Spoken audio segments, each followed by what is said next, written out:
The next new term we're going to learn is pitch. So the slope of a roof is often referred to its pitch. So with the roads, we had percent grade and we had to multiply it by 100. Here, the pitch and the roof they're basically the same thing.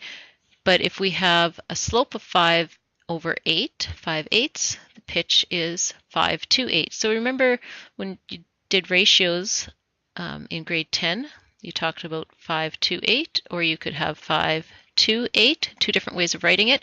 This is how we write pitch, this is how we write slope, but they're exactly the same thing. The rise to run is 5/8.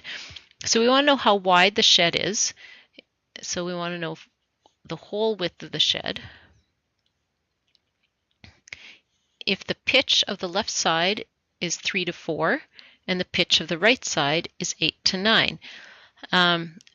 Important thing to remember when we're talking about slope, we often have positive and negative slopes. So this would be a positive slope, this would be a negative slope. When we're talking about this for the purposes of construction, so we're talking about the pitch of the roof, it's just all positive. So even though this is going down and would technically be mathematically a negative slope, we're just going to call it a positive thing anyways. So here, first we want to find h. Because we have 3.2, and we know that on the left-hand side, so on the left-hand side here,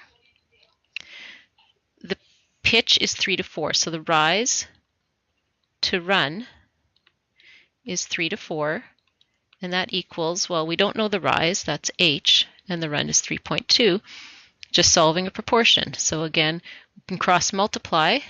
In cross multiplying, we'll get 3.2 times 3, and then it would be equals 4h, so we would have to divide by 4, so we divide by 4, and h equals, let's throw it into our calculators, the 3.2 times 3 divided by 4 is 2.4, and that's meters.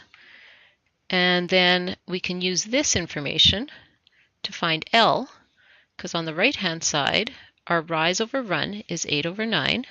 So pitch is rise over run, 8 to 9 is equal to, well, we know the rise here is 2.4, and we want to find L.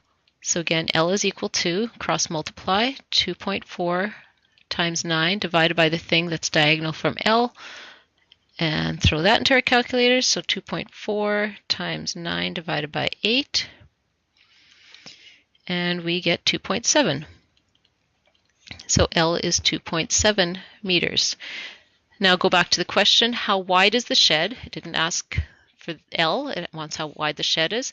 So that's going to be 3.2 plus 2.7, because it's going to be this plus this, and that's going to give me 5.9 meters. So the shed is 5.9 meters wide.